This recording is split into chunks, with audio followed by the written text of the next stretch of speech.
Hello friends, आज के class में स्टैटिक जीके का एक सिंपल सा प्यारा सा टेस्ट होने वाला है ताकि ये मालूम चल सके कि आप लोगों का क्या तैयारी है, कैसा प्रिपरेशन है, आप लोग पढ़ाई कर भी रहे हैं या टाइम पास कर रहे हैं, क्या कर रहे हैं, ये पूरा इसमें क्लियर हो जाएगा। क्योंकि इसमें इजी टू मॉडरेट वाले क्वेश्चन है। तो जिन भी स्टूडेंट्स को ये जो टोटल 40 क्वेश्चंस है उसमें से 35 प्लस अगर वो करेक्ट कर रहे हैं तो मतलब उनका जो तैयारी का जो पाथ है वो बिल्कुल सही डायरेक्शन में है। और अगर कम आ रहा है तो अलर्ट हो जाइए आप लोग। चलिए तो फर्स्ट क्वेश्चन से स्टार्ट करते हैं। पहला क्वेश्चन है कि कनिष्क के शासन काल में चौथी बौद्ध संगीति कहाँ आयोजित हुई थी। टोटल 4 बुद्धिस्ट काउंसिल हुए थे। तो जो फोर्थ बुद्धिस्ट काउंसिल हुआ था कनिष्क के टाइम पे, ये कहाँ आयोजित हुआ था। राइट आंसर क्या होगा, कुंडल वन कश्मीर।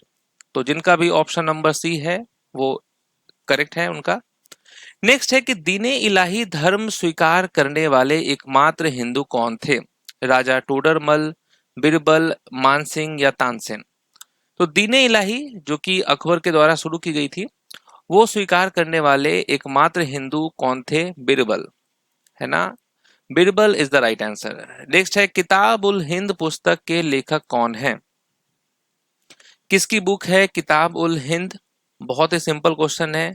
इसका आंसर आप सबको मालूम होगा कि अल बरूनी जो है ये थे ऑथर किताब उल हिंद के।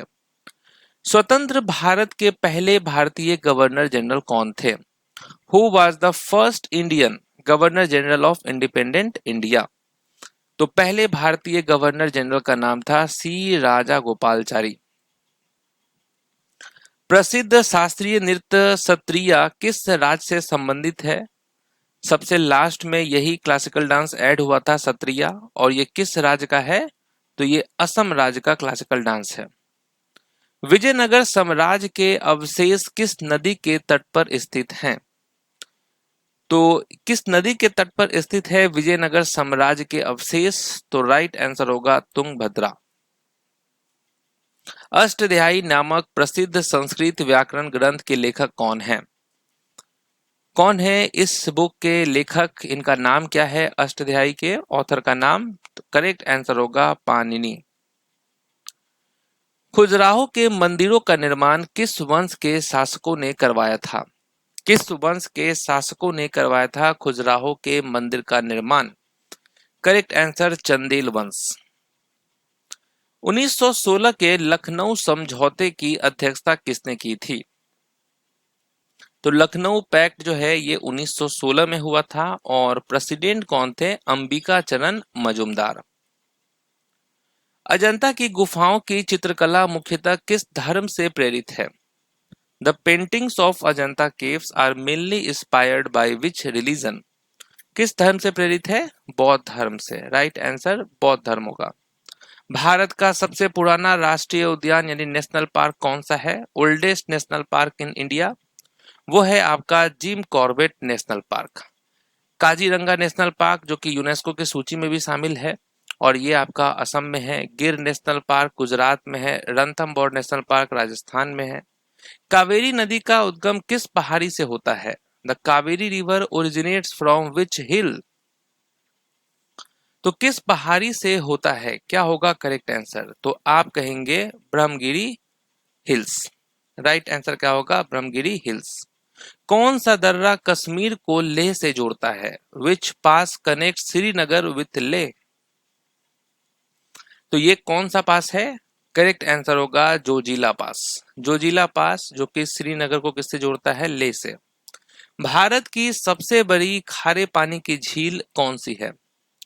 सबसे बड़ी खारे पानी की झील जो है वो कौन सी है। Largest brackish water lagoon in India, वो है चिल्का लेक। नेक्स्ट है कुरोशियो धारा किस प्रकार की महासागरीय धारा है। Kuroshio current is which type of ocean current. तो ये किस टाइप का ओशियन करेंट है, वार्म करेंट है, गर्म धारा है।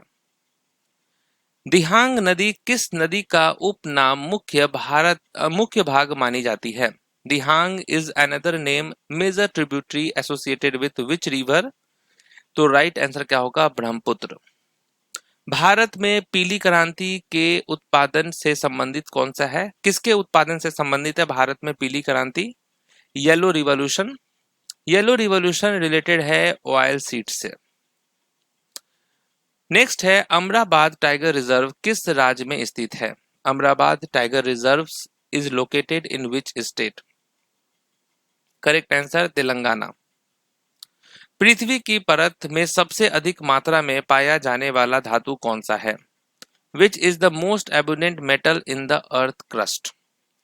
तो ये कौन सा है? वो है अल्मुनियम। नेक्स्ट है डुडुमा जलप्रपात किस नदी पर स्थित है? Duduma waterfall is situated on which river? तो ये किस रिवर पे स्थित है डुडुमा वाटरफॉल? तो आप क्या कहेंगे? मचकुंड रिवर। ओके, याद रखना है Machkund river. Uniform civil code से संबंधित कौन सा आर्टिकल है, अनुच्छेद है? यूनिफॉर्म सिविल कोड, तो करेक्ट आंसर क्या होगा? आर्टिकल 44। किस संवैधानिक संशोधन द्वारा संपत्ति के अधिकार को मौलिक अधिकारों से हटा दिया गया था? ये कौन सा अमेंडमेंट है? Correct answer 44th amendment. राष्ट्रपति पर महाभियोग की प्रक्रिया किस देश के संविधान से ली गई है? The procedure for the impeachment of the president has been borrowed from the constitution of which country? तो ये हमने लिया है यूएसए से। भारतीय संविधान की 8वीं अनुसूची में कितनी भाषाएं शामिल हैं? कितनी भाषाएं शामिल हैं? तो आप कहेंगे 22 भाषाएं। लोकसभा में केंद्रीय बजट कौन प्रस्तुत करता है?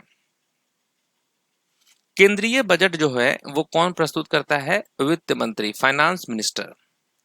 During a national emergency under article 352 which fundamental rights can not be suspended? तो वो कौन से मौलिक अधिकार हैं जिसको निलंबित नहीं किया जाता है? राइट आंसर आर्टिकल 20 एंड 21 होगा। कोशिका का पावर हाउस किसे कहा जाता है? Which organelle is known as the power house of the cell? ये कहा जाता है माइटोकॉन्ड्रिया को। मानव शरीर की सबसे बड़ी ग्रंथि यानी ग्लैंड कौन सी है? Largest gland in the human body? Right answer liver. कांच को हरा रंग देने के लिए किस रसायन का उपयोग किया जाता है? वो कौन सा केमिकल है जिसको यूज किया जाता है to give green colour to glass? और इसका नाम है chromium oxide. Right answer chromium oxide. किस विटामिन की कमी से रिकेट्स रोग होता है? रिकेट्स किसकी कमी से होता है? विटामिन डी की कमी से।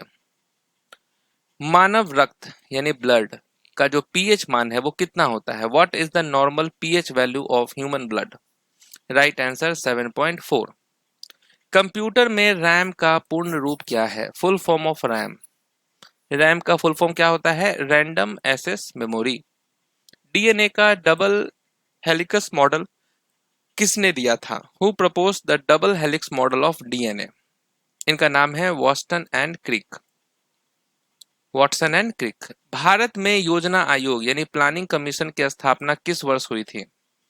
प्लानिंग कमीशन की स्थापना हुई थी 1950 में। नेक्स्ट है Gresham law is related to which of the following? Gresham का नियम किससे संबंधित है? ग्रेशम लॉ जो है वो रिलेटेड होता है सर्कुलेशन ऑफ करेंसी से, मुद्रा का प्रचलन से। एशियाई विकास बैंक यानी एडीबी, एशियन डेवलपमेंट बैंक का हेडक्वार्टर कहाँ है? एशियन डेवलपमेंट बैंक का हेडक्वार्टर है मनीला, फिलीपींस। अंतर्राष्ट्रीय न्यायालय कहाँ स्थित है? इंटरनेशनल कोर्ट ऑफ जस्टिस, ये है हेग, नीदरलैंड में। रमन मैग्सेसे पुरस्कार किस देश द्वारा दिया जाता है? रमन मैग्सेसे अवार्ड ये दिया जाता है फिलीपींस के द्वारा। भारत का पहला परमाणु रिएक्टर कौन सा था? फर्स्ट न्यूक्लियर रिएक्टर, इसका नाम क्या है? आप कहेंगे अप्सरा।